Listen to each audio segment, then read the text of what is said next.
But either way, it was just words, and we didn't think you were actually going to do it. Or maybe we knew exactly what was going to happen. People were going to flood the border. We would let them all in and eventually turn them into Democrat voters. I mean, a couple years of illegal Uber Eats, a few anchor babies later, and boom, Democrat voters.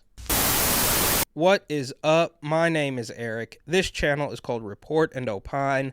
I am back. This, of course, is the epicenter for all of your current and captivating coastal elite chaos. So please hit that subscribe button, like the video, ring the notification bell, leave a comment or two, share this with a friend. Let's go.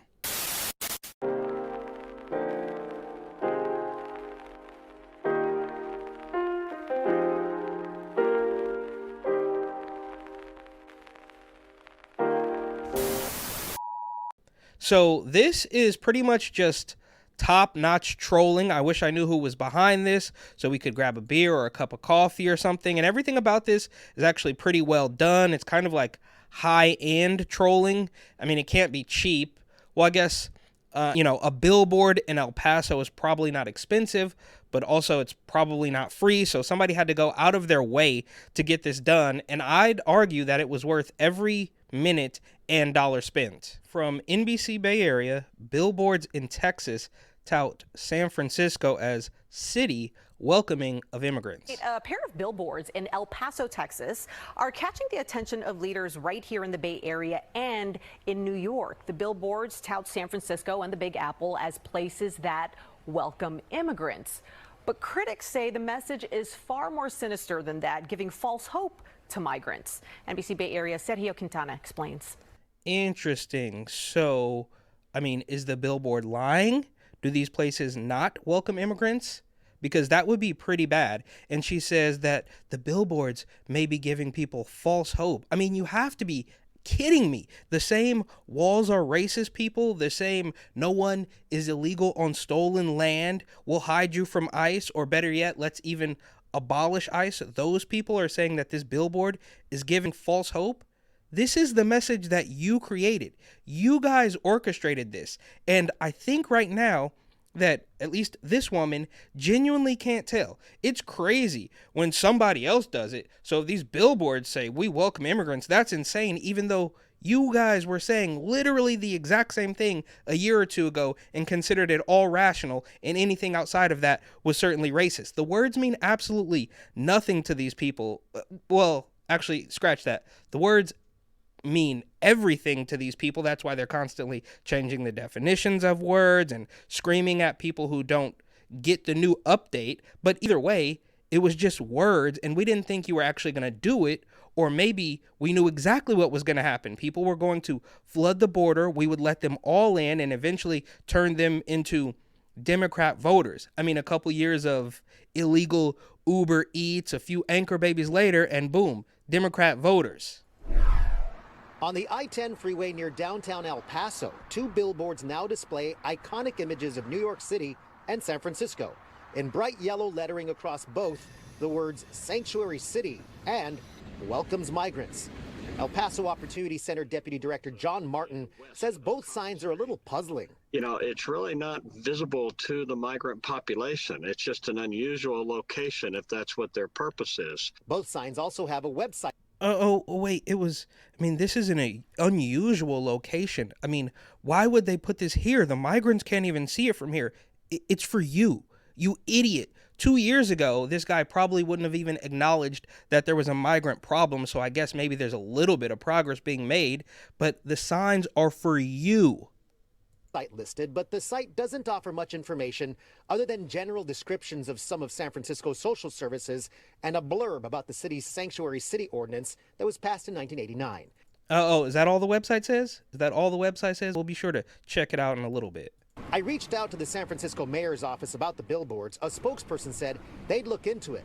Kevin Ortiz with the San Francisco Latinx Democratic Club says the site and billboards may be creating flawed expectations. This guy, the San Francisco Democrat Latinx Club or whatever, this guy is so far removed. He doesn't know what's going on, but whatever. He's the president of the Latinx Democrat Club, even though most of us know by now that the typically the Latinos are not on board with this Latinx stuff, but whatever, I'm president of the club now, so this is what we got to do.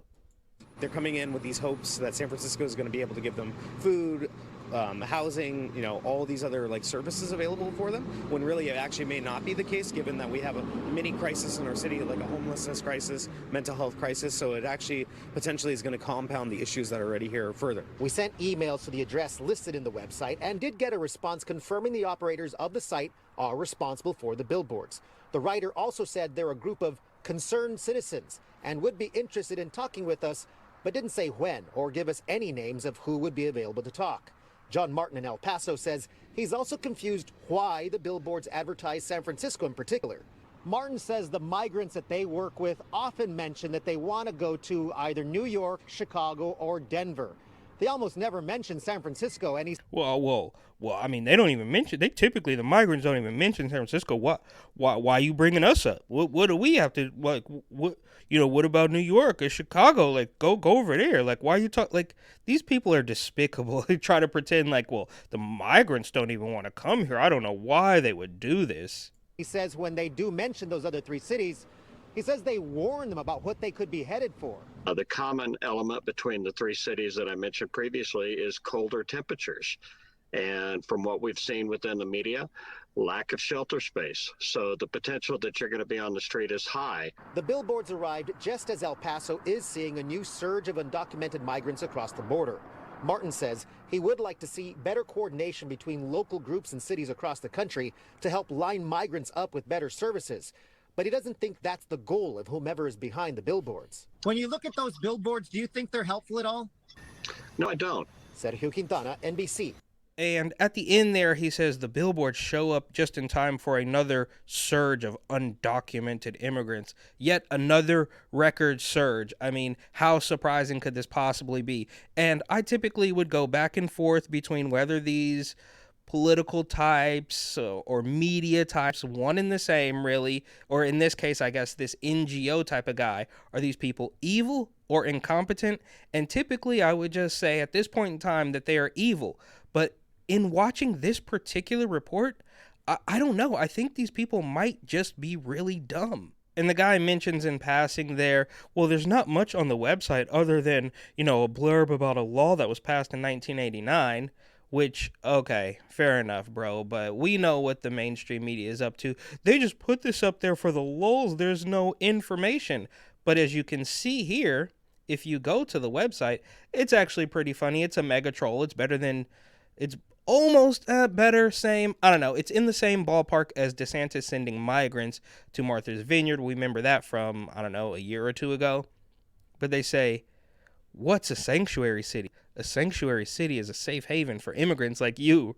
Regardless of your immigration status, these cities have policies in place to limit their cooperation with the national government's effort to enforce immigration laws. This means you can live, work, and enjoy life with a lower risk of deportation. But here's the best part. So he wants to pretend that there's nothing on the website, but there is. Sanctuary cities in their own words. So sanctuary cities welcome you. I mean, in their own words. San Francisco, we are a sanctuary city now, tomorrow and forever. San Francisco mayor. San Francisco proudly became a sanctuary city in 1989. Take a look. And that's the only mention that the reporter gives. He doesn't mention this quote from Chicago. Partnering with ICE would go against our mission to make Chicago the most immigrant-friendly city in the country and turns ours into a community of fear for immigrants from chicago.gov. New York City.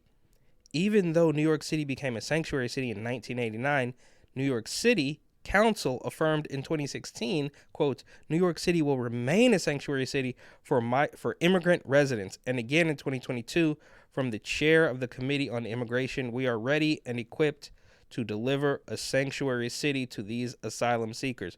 Well, lie detector test determined that was a lie. And let me tell you something, New Yorkers. Never in my life have I had a problem that I did not see an ending to. I don't see an ending to this. I don't see an ending to this. This issue, will destroy New York City. Destroy New York City. We're getting 10,000 migrants a month. One time we were just getting Venezuela. Now we're getting Ecuador.